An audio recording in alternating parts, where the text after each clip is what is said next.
देखो, तीन तरह के लोग होते हैं। एक वो लोग जो सोए हुए लोग होते हैं, सोया हुआ और मरा हुआ एक समान होता है।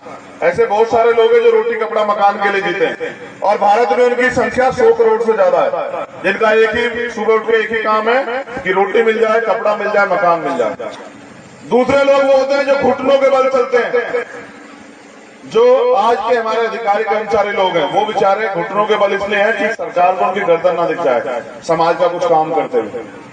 वो थोड़ा बहुत संसाधन जो आरक्षण की वजह से उनको मिल गया, वो उसमें खुश हैं। लेकिन तीसरे लोग होते हैं जो आंख से आंख मिला के बात करते हैं। बस मैं तो आप में वो जज्बा देखना चाहता हूं कि आप आंख से आंख मिला के बात करें और हवाओं को बता दो कि वो दिन चले गए।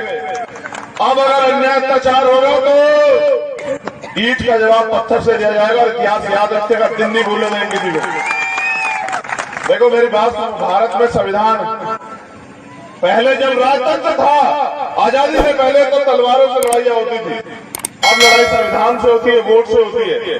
जिस दिन आप अपने वोट की वैल्यू समझ जाओगे और काम करने वाले व्यक्ति को मौका दोगे, तो वो दिन दूर नहीं कि उत्तर प्रदेश से लेके कन्याकुमारी से लेके कश्मीर तक, और कश्मीर से लेके कन्याकुमारी तक नीला ही नीला दिखाई देगा। वो दिन दूर नहीं, देश में, याद रखना मेरी बात। लेकिन वो चिल्लाने से नहीं आएगा सर, उसके लिए मेहनत करनी पड़ेगी। जिनसे मुकाबला है वो 5 बजे उठ के शाखा लगाते हैं। आप 5 बजे उठ के समाज को जगाने का काम करते हो? अगर आप उनसे जीतना चाहते हो तो उनसे ज्यादा काम करना पड़ेगा। और यहाँ की जो सरकार है वो 35 साल से सरकार में है, वो और उनके पिताजी। इस बार मुझे प्रदेश अध्यक्ष ने बताया कि यहाँ बाबा साहब अम्बेडकर का मूवमेंट खड़ा होने लग गया है, यहाँ गली गली जय भीम की बात होने लग गई है। इस कारण से मुझे पता लगा मुख्यमंत्री जी इस बार बाबा साहब को नमन कर रहे थे। ये आपकी ताकत है, ये आपके मूवमेंट की ताकत है कि जिन लोगों ने आजाद भारत में, जिन लोगों ने बाबा साहब की जीते जी सब यात्रा निकाली, आज वो भी बाबा साहब की बात करते हैं। देश की सरकार के लोग और आपकी यहाँ की सरकार के लोग जिन्होंने बाबा साहब के बच्चों के सर के बदन के कपड़े तक छीन लिए, उनको रोटी रोटी के लिए मोहताज बना के रखा। जहाँ अन्याय अत्याचार बढ़ा वो सामंतों को आगे बढ़ाने में लग गए। आज वो भी बाबा साहब की बात कर रहे हैं। तो वो बाबा साहब की बात आपको छलने के लिए कर रहे हैं। आप लोग बाबा साहब की बात समाज को आगे बढ़ाने के लिए करो, तो मुझे आशा विश्वास है कि वो दिन दूर नहीं कि हमारी जिंदगी बदल जाएगी। और अगर आप ये सोचते हैं कि आपकी जिंदगी बदलने के लिए कोई और आएगा, तो ये आपकी गलतफहमी है। भाई मैं वहां से कहा आने वाला, आपको तो अपने यहाँ चंद्रशेखर पैदा करने पड़ेंगे, और कहीं तो इस मंच पे है। जिस दिन आप उनमें चंद्रशेखर को देख लोगे और उनका साथ देने लग जाओगे, मैं पूरे विश्वास के साथ कहता हूं कि 95-90% आबादी बहुजन समाज की है उड़ीसा में। जिस बहुजन समाज को शासक समाज होना चाहिए था, वो मोहताज समाज, निठल्ला समाज, निकम्मा समाज, उसका हाथ ऐसे ऐसे है कि वो अपनी ताकत को नहीं जाना है। जिन लोगों को आपसे मांगना चाहिए था कि भाई हमें रोटी रोजगार दे दो, हमें जमीन दे दो, हमें सम्मान दे दो, आज उनके आगे आपके हाथ फैले हुए। इसका एकमात्र कारण ये है कि आप अपनी ताकत को समझे नहीं। बाबा साहब अम्बेडकर ने कहा, जाओ अपनी घर की दीवारों पर लिख दो कि हम इस देश के शासक हैं। बाबा साहब के साथ खड़े हुए लोग हंसने लग गए कि बाबा साहब कैसी बात कर रहे हैं, हमारे तो घर ही नहीं है। बाबा साहब कह रहे दीवारों पे लिख दो। जब घर नहीं, दीवारें नहीं, तो लिखेंगे कहां? बाबा साहब ने कहा चिंता मत करो, मैंने संविधान में व्यवस्था कर दी है। एक समय वो आएगा आपके पास घर भी होगा और आप मालिक भी होंगे, मगर जब मालिक बन जाओगे तो समाज को मत भूलना। आज मैं फिर आपसे यही कह रहा हूं कि फैसला तो आपको आज नहीं तो कल लेना पड़ेगा। अगर आप ये सोचते हैं कि ये कमजोर जो गरीब लोग ये गुलाम हो जाएंगे, तो मेरा चैलेंज है आप लोगों को कि सबसे पहली बारी आप लोग की आएगी तो अधिकारी कर्मचारी बना बैठा। याद रखना मेरी बात, उनकी नजर इन पे नहीं है। ये तो कल भी मर रहे थे, आज मरी, उनकी नजर उन पे है जो बाबा साहब अम्बेडकर के संविधान के वजह थोड़े से आर्थिक रूप से मजबूत हो गए, और वो ये वाले नहीं जो पीछे बैठे। मेरा इशारा आप लोग समझ रहे हो? आप देखो जब रिटायरमेंट कराए जा रहे हैं, और जब आग लग लगी है ना, तो वो यहाँ तक भी आएगी। याद रखना मेरी बात, वो उड़ीसा तक भी आएगी।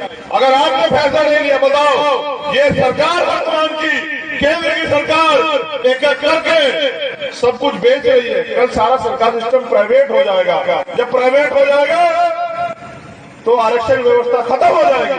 जब आरक्षण व्यवस्था खत्म हो जाएगी तो आपको कुर्सी कौन दे रहा है साहब?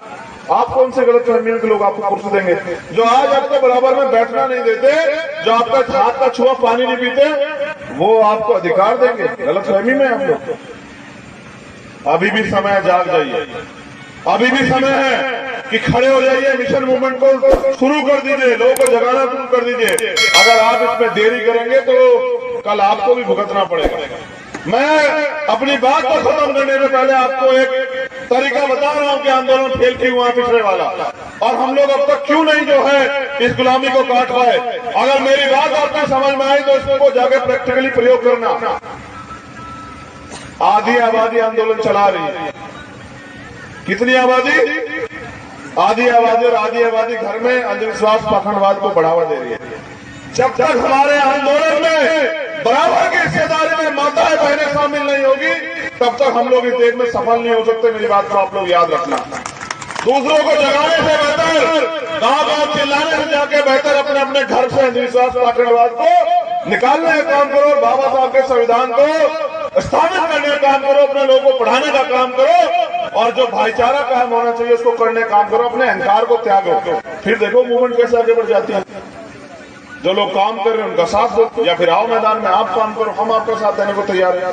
कहीं तो आगे खड़े हो जाओ, कोई सी चैनल में तो फिट हो जाओ, कुछ तो करो। अगर नहीं करोगे तो फिर कह रहा हूं कि कल्पना करो, जितने लोग यहां बैठे हैं, कल्पना होती है ना, कल्पना समझते हो कि क्या हो सकता है।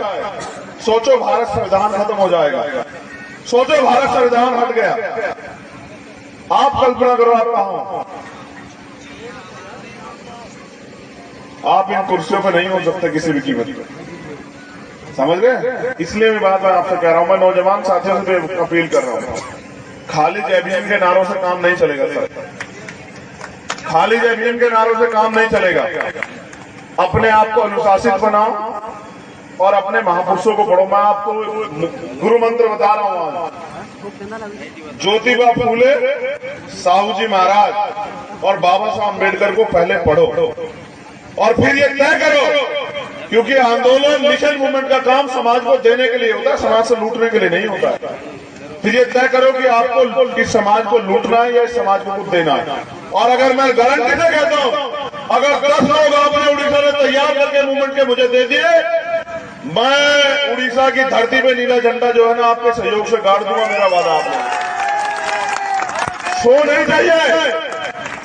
बकरे का काम, बकरे का एक ही काम होता है, उसकी बलि दी जाती है, शेरों की बलि दी जाती है। 100 लोग नीचे, 10 लोग चाहिए बस ईमानदार, 10 लोग ईमानदार जो समाज के लिए कुछ करके दिखाना चाहते हो। और आपकी जवानी का फायदा क्या होगा बताओ, जो समाज के काम नहीं आएगी। भाई जानवर भी अपने लिए जीता है और आप भी अपने लिए जियोगे तो क्या फायदा। मैंने बहुत दिन पहले सुना था संत गाडगे जी महाराज क्या कह गए कि अगर इस दुनिया में आने के बाद आप सम्मान भी कमा पाए तो आप में और जानवर में कोई फर्क नहीं। तो ये चेहरे पर उदासी इसलिए कि 85 सोया हुआ, जिस दिन ये बहुजन जाग जाएगा उस दिन चोर लुटेरा भाग जाएगा। बहुत बहुत धन्यवाद। मैं दोबारा से एलजे की टीम का, भीम आर्मी टीम का धन्यवाद देता हूं। लेकिन याद रखो, इतिहास खुद को दोहराता है। मैं एक आशा आपको देके जा रहा हूं कि बाबा साहब अम्बेडकर ने कहा था, आप मानते हैं बाबा साहब झूठ नहीं कह सकते? बताओ पहले हाथ उठा के बताओ जो लोग मानते हैं बाबा साहब ने सच कहा होगा, हाथ उठाओ। 100% सच। तुम्हें शक है बाबा साहब पे?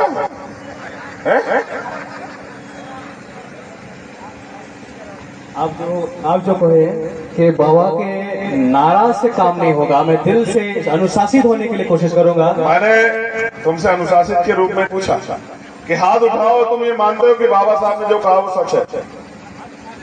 तो सच ये है, बाबा साहब ने कहा था कि 21वीं सदी हमारी है। मैंने तो नहीं कहा ना। किसने कहा? किसने कहा? बाबा साहब झूठ तो नहीं कह सकते ना। भारत में सबको पता है, विरोधी को भी पता है कि बाबा साहब के बच्चे जा चुके हैं। विरोधी को पता है कि डॉक्टर अंबेडकर के बिना देश की राजनीति नहीं चलेगी, इसलिए बाबा साहब की बात करने लगे। और याद रखो, मैं भी ऐसा कह रहा हूं कि बिना बाबा साहब के बच्चों के ये देश नहीं चलने देंगे। आप लोग याद रखो, आप लोग कमर कसो, गांव में समाज को तैयार करो, समाज को सुरक्षा देनी है बीमारी के माध्यम से, और समाज को तैयार